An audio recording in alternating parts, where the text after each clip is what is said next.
Today, billions of people scan these strange black and white squares. We use them to pay bills, order food, book tickets, and access websites. But have you ever wondered who invented them and why?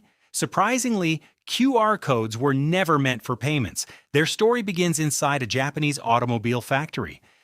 In the early 1990s, Japanese car manufacturers were producing thousands of parts every day. Tracking these parts efficiently became a major challenge. Traditional barcodes simply weren't fast enough. In 1994, Masahiro Hara and engineers at Denso Wave developed a new technology called the Quick Response Code. The classic QR code was famously inspired by the ancient strategy board game Go.